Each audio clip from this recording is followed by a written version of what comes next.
So I started eating meat and fruit, inspired by Paul Saladino, of course. And I did that for 6 months.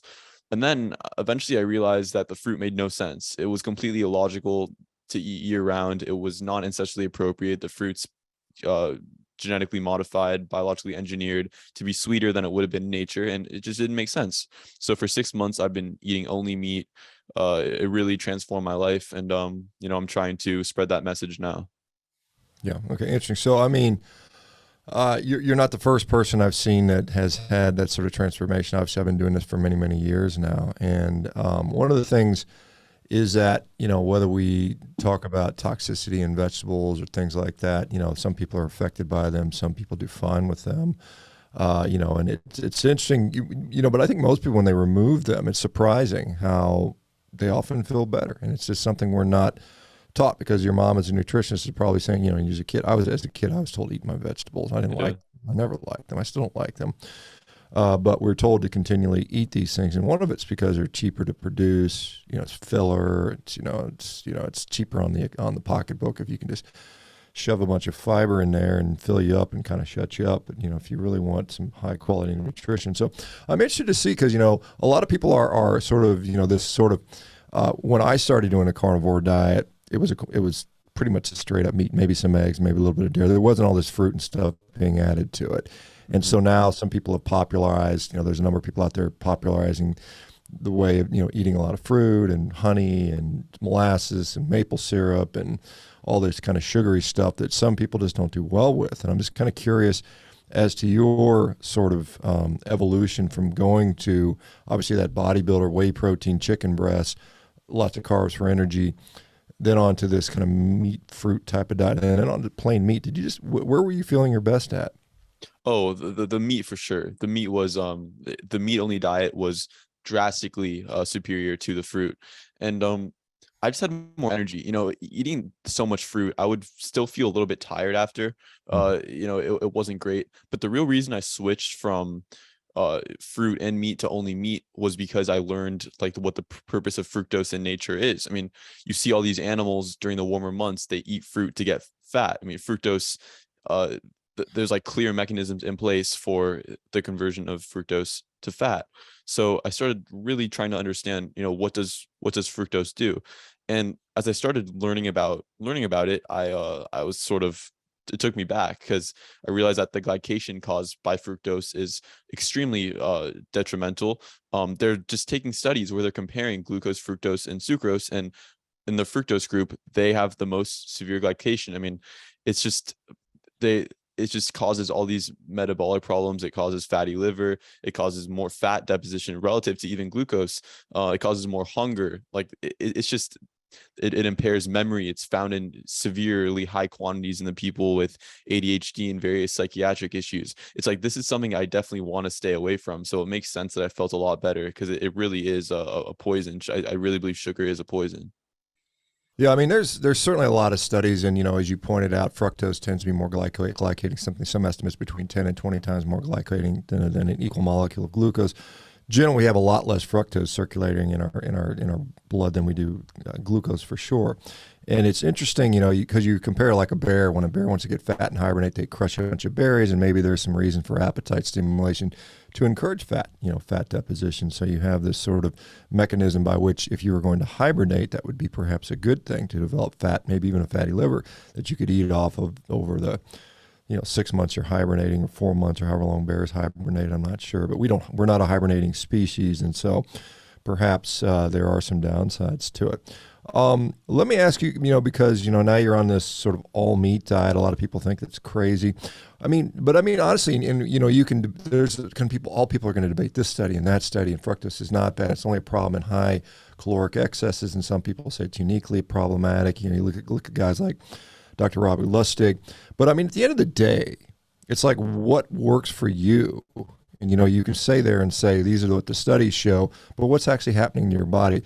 And so what is if you were to say, how did I feel on fruit or other things versus how do I feel on this? What is the difference? The real difference to you? Yeah. So there's actually some very, very profound differences. When I was eating the fruit plus the meat, my quality of sleep was lower. So I required more sleep for even less energy during the day. Now I can sleep 6 to 8 hours and be totally alert, wake up in the morning, feel amazing, get out of bed, like feel just awesome, like fantastic. But back then it wasn't like that at all. My athletic performance is something else that excelled. So when I cut out the vegetables and did the fruit and meat for 6 months, I was playing soccer pretty competitively, and I played very well. I mean, I improved my performance pretty significantly since cutting out the vegetables, which were really holding me back.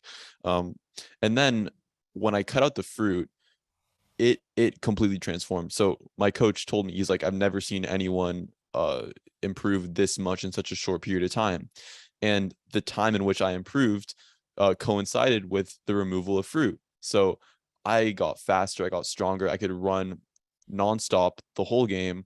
It was like I had just unlimited energy. And even now, if I want to lift weights, if I want to put on a little bit of muscle, I can do that so easily. I mean, all I need to do is go do a couple sets of pull-ups or push-ups to failure, and I will start realizing that I'm putting on muscle. So if I want to get big, I mean, if somebody wants to put on a lot of muscle, this is the way to do it, especially at whatever age. So and also just I feel like I tell this to people a lot when they ask, how does this affect your brain? And some people don't believe me, but I feel like since cutting out the fruit, I almost have a larger pool of words to choose from. I feel like my mind is more clear. Um, it's kind of a strange phenomenon to describe. I just feel like I can think better. I can remember things much easier. I have a more vast vocabulary. Uh, it's kind of incredible, and it's pretty crazy to people to ponder the fact that food can have such a powerful effect on even things like how intelligent you are. I mean, I really believe that that food is that important. Yeah, I mean, it's, when you mentioned about muscle building, I mean, clearly, and you're still young enough where it's relatively easy to put on muscle. You're still for relatively, you don't have 10 years of training behind you with weightlifting, but we know, I mean, the requirements for building muscle are simple. They are consistent, regular, resistance training done, appropriately, and then protein and then calories. And carbohydrates are not part of that equation. Now they can help fuel you, but if you're fat adapted, you can fuel your workout that way. So there's no reason you can't put on muscle without carbohydrate. That's complete fallacy. You're mentioning about the cognition. I see it all the time. People talk about they just feel sharper mentally, their mood is better. So that's got to help. So let me just go back to, because I mentioned this at the beginning. I saw, you put up a video about how there's a school meal plan, and you're like, and they cater to vegetarians and vegans and people with different dietary things. And you said, hey, look, I just eat meat, and they said, no, we're not going to support you. Can you go into a little bit how that played out? Yeah. So it's pretty shocking, honestly. They have meat on their menu, chicken, beef, just steaks, all this stuff, but Right. they refuse to cook it in anything besides canola oil. Which is it's just unbelievable. She says, I was talking to the nutritionist, and she says, well, the science doesn't support using like a saturated fat. So if And you have an allergy to something, they would say, well, too bad, you just got to deal with this allergy. I mean, could you go I, that route? I wonder. I did. I told her I have a reaction to seed oils and I have a reaction to vegetables as well. And she said, well, we're not going to cook in anything besides canola oil. She said, we only use a little bit, so you should still eat it. It's not a big deal. But I'm not going to eat something that's cooked in seed oils, especially if I have to do it on a daily basis, twice or 2 or 3 times a day when I eat. If it's constantly being cooked in seed oils, there's no way I'm going to do it. Uh, and it's just so shocking because they do cater to vegans, vegetarians, people who go on these ridiculous diets. I think they cater even to the McDougall starch diet, which is just unbelievable. I know some people who actually go into UCLA and are on that diet, and they're accommodating it because they think that the evidence supports it.